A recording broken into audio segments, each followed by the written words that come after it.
ইসলাম ধর্মাবলম্বী মানুষ, যারা এটা ভাববার কোনো প্রশ্নই নেই যে দেশ আর দুর্গা এক।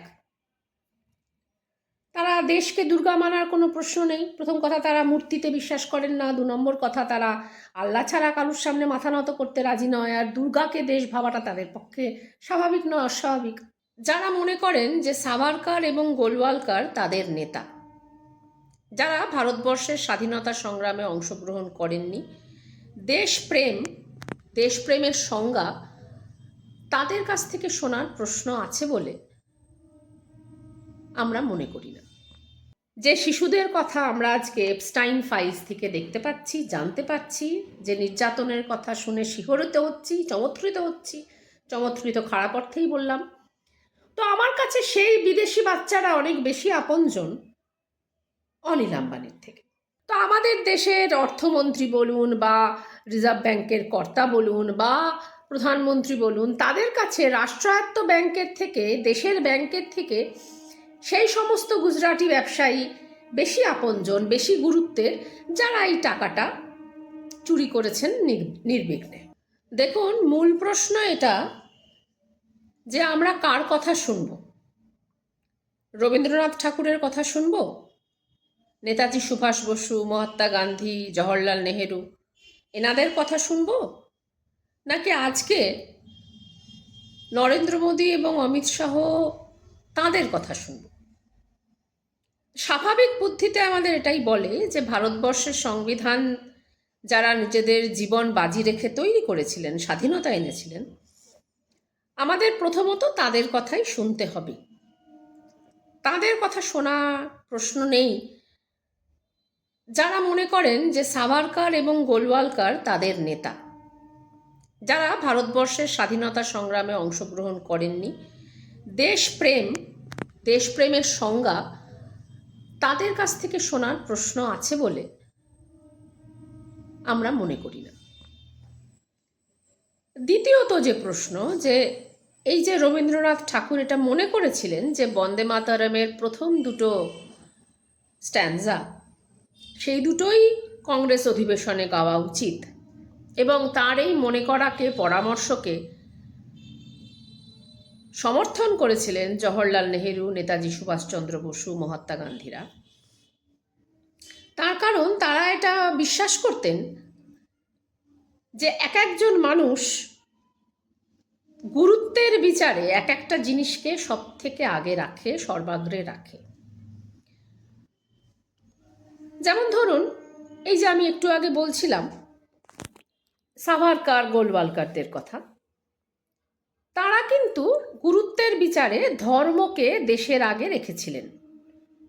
তারা মনে করেছিলেন যে মুসলমানদের তাড়ানো বা মুসলমানদের কোণঠাসা করা, এটা সব থেকে বেশি গুরুত্বপূর্ণ ইংরেজদের কোণঠাসা করার থেকে। অতএব কে কোনটা সর্বাগ্রে রাখবে এটা আমরা সাভারকারকে বোঝাতে পারিনি। তিনি ওভাবেই দেখেছিলেন তাঁর স্বাধীনতা।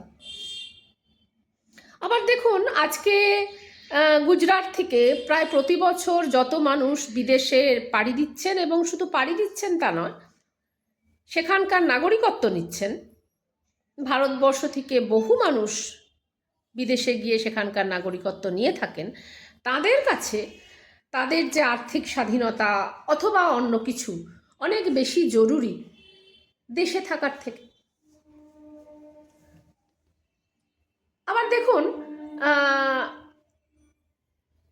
পাকিস্তানের যে সমস্ত নাগরিক মনে করেছিলেন যে পাকিস্তান যদি ভাষাকে গুরুত্ব না দেয়, বাংলা ভাষাকে, তাহলে দেশভাগ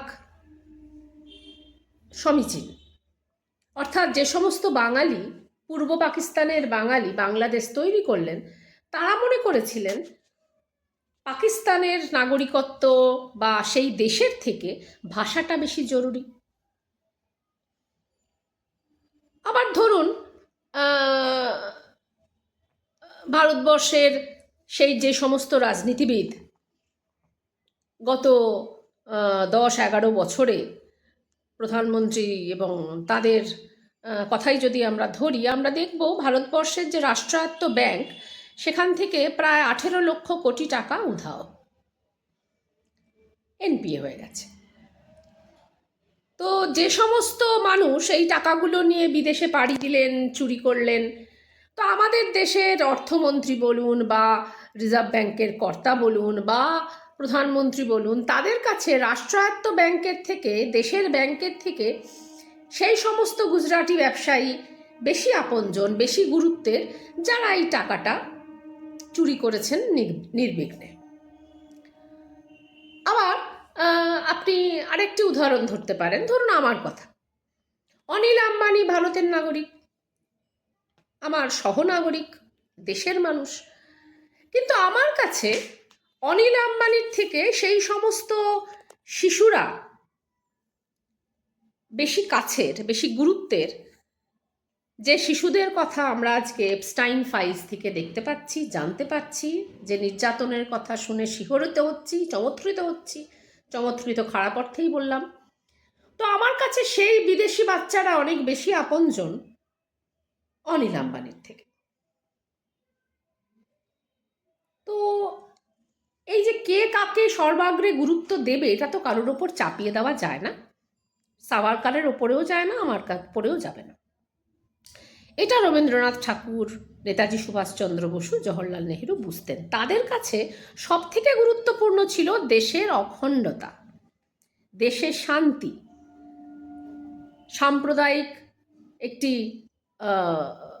মানে সুস্থিতি। ফলত ইসলাম ধর্মাবলম্বী মানুষ, মুসলিম মানুষ, তাদের যে যাকে বলে নির্দেশ, তাদের ধর্মের যে নির্দেশ, তারা যেভাবে দেখেন, তাতে একমাত্র আল্লাহর কাছেই তারা মাথা নত করতে পারেন।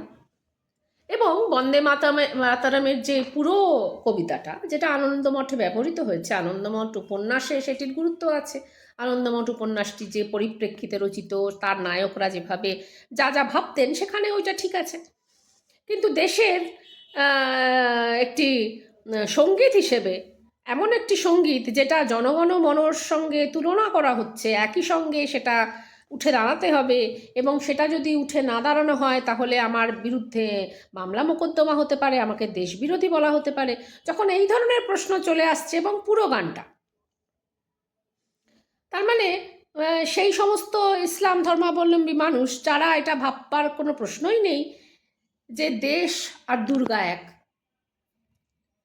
তারা দেশকে দুর্গা মানার কোনো প্রশ্ন নেই। প্রথম কথা, তারা মূর্তিতে বিশ্বাস করেন না। 2 নম্বর কথা, তারা আল্লাহ ছাড়া কারুর সামনে মাথা নত করতে রাজি নয়। আর দুর্গাকে দেশ ভাবাটা তাদের পক্ষে স্বাভাবিক নয়, অস্বাভাবিক।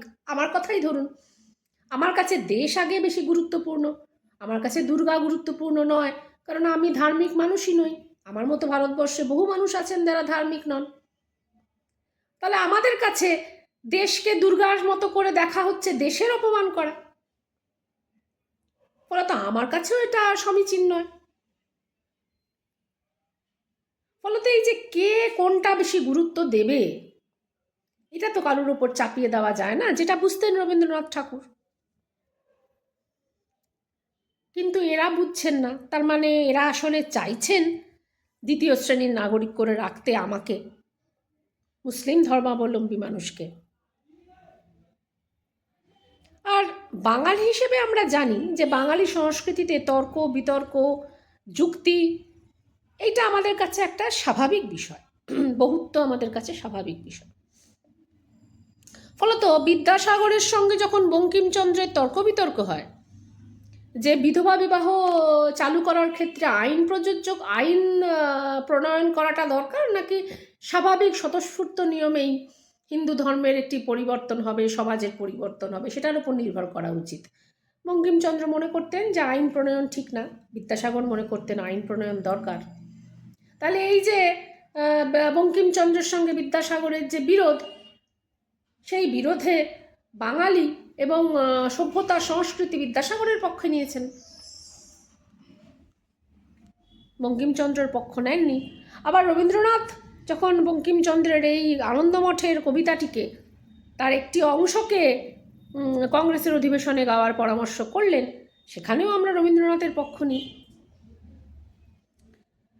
তার মানে যারা দেশ বোঝে না, যারা গান্ধীজির নির্দেশ মানতে রাজি নয়, রবীন্দ্রনাথের নির্দেশ মানতে রাজি নয়, যারা রাষ্ট্রায়ত্ত ব্যাংকের গুরুত্ব বোঝেন না, যারা দেশের নাগরিকত্বের গুরুত্ব বোঝেন না,